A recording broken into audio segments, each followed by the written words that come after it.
Have you ever wondered what games you should keep or you should lose?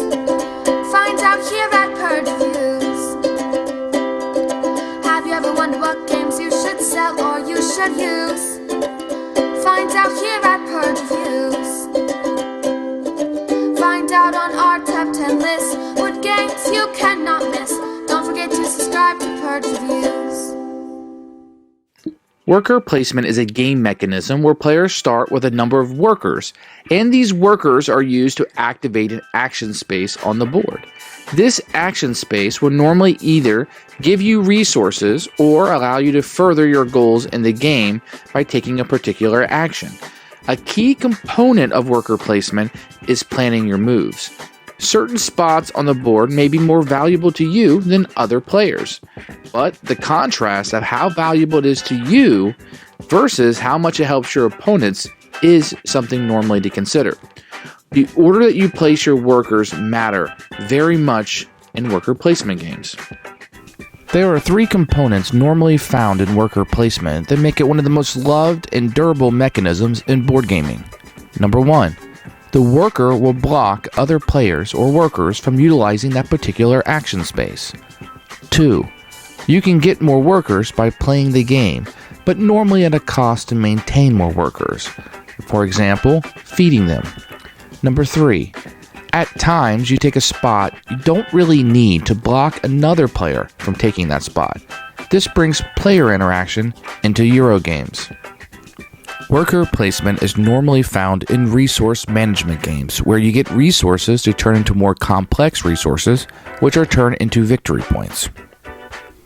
Worker placement games have become one of the most flexible mechanisms in board games.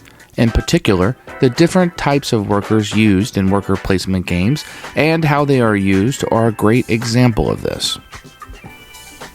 The flexibility of the worker placement mechanism has led to its longevity and has turned it from a passing fad to a lasting mechanism in a game. This is not intended to be an exhaustive list, but to illustrate the evolution of worker placement. Number 1. Dice as workers. Alien Frontier. Every round, the worker is different because you roll the dice to determine exactly what the worker is. Number 2. Return the workers each round. Agricola. At the end of each round, all players get their workers back. Thus, workers are temporarily used on the board. Number 3. Return workers when you choose to take them back. Manhattan Project.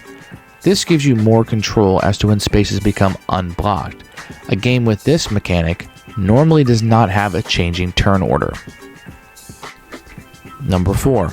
More than one worker per spot. Energy Empire. For a cost, you can play a worker where a worker was already placed.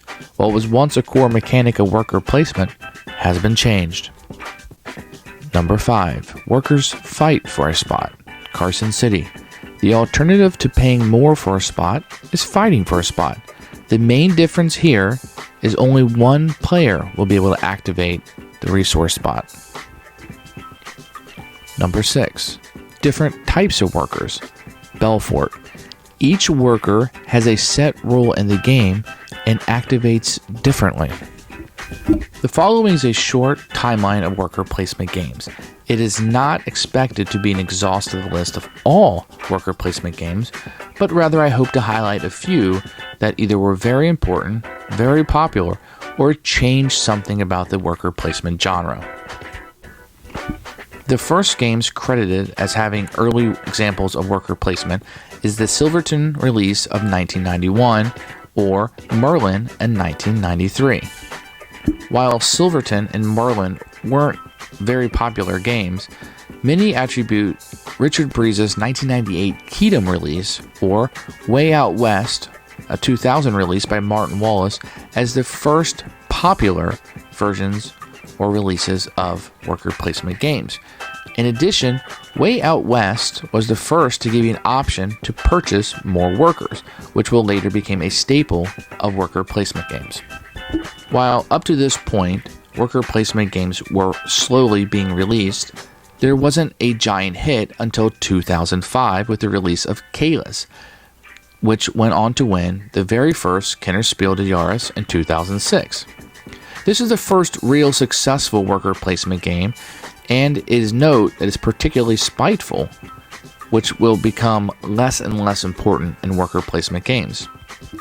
The following year, in 2006, board gamers find Pillars of the Earth, the second major worker placement release, but the first with an IP. In 2007, we see Uwe Rosenberg's Agricola take the world by storm. Many Americans waited a very long time for this to be translated and released. What Agricola was able to do was set the standard for worker placement games. In addition, it introduced the concept of feeding your workers and having to have an ongoing cost when you obtained additional workers. Also that year, in 2007, Kingsburg was released. Kingsburg introduced dice as workers, where each round you would roll the dice and your workers would be different each round.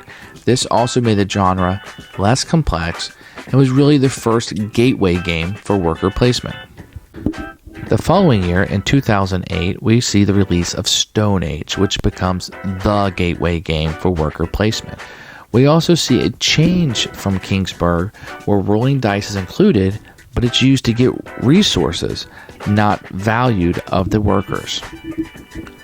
In 2009, Egizia is released. Now this is particularly interesting because you place workers on a track, in this case the Nile River, but you cannot go backwards on the track. So you are moving down the river, always moving forward, and you have to really think ahead of whether you want to get what you need versus what's available.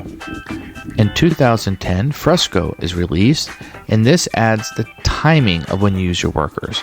So in Fresco, in the earlier part of the day, if you use your workers, they are more powerful. As worker placement games became easier and more accessible, in 2010 we see the release of Dominant Species, which is perhaps one of, if not the heaviest worker placement game known to date. It's long, it has player elimination, and it is extremely heavy. Ironically enough, in the same year as the heaviest release of worker placement games, we see probably the most successful one of Alien Frontiers.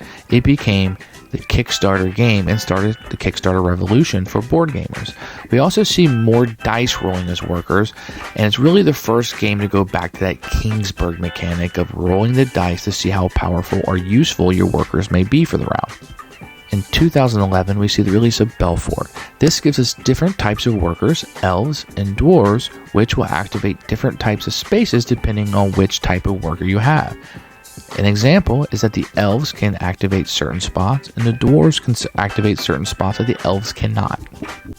In 2011, Village is released, and this is the first game that allows your workers to age and die.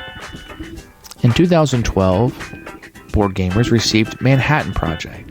In this one, you have 3 different types of workers, and you get spaces that only you can activate. So you'll be purchasing cards that will come down in your tableau that you only have access to, but you must place your workers on it to activate it. Also, not everyone takes back their workers at the same time. Up to this point, this had really been a worker placement staple that at the end of the round, you received all of your workers back. At this point, Manhattan Project has added to the genre that the timing of when you take your workers back is super important. That same year, in 2012, Lords of Waterdeep is released, which becomes a great game that took a normal Ameritrash theme and put it onto a Euro. This opened up the Euro genre, and in particular the worker placement genre, to many people who never would have looked twice at a farming game. In 2012, Tzolk'in the Mayan Calendar was released, and this gave us a very unique mechanism in the gear movement. Now, as these gears move each round, your workers, by sitting on the board and not being utilized, actually become, theoretically, more effective. This is something that we're unlikely to see in other games, as it's just so unique to this theme. In 2016, we have the release of Feast for Odin.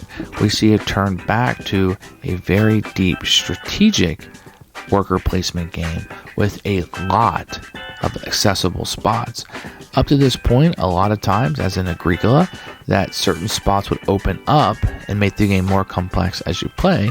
In Feast for Odin, all of those options are available at the beginning of the game. The worker placement genre continues to be loved by gamers and continues to have many games released each year. We are still observing innovation with this mechanism and should for the continuing future. Worker placement is my personal favorite type of game to play, and I love the mixing of genres that we see now. From copycat to Francis Drake, worker placement is showing up in many different genres of games. From the humble beginnings of worker placement to the continuing trends that we see today, there is no better example than the evolution of Agricola into Caverna into Feast of Odin to show us what worker placement was, has been, and has become. I hope you have enjoyed the history of the worker placement. If so, please subscribe to the channel, and thank you so much for watching Purge Reviews.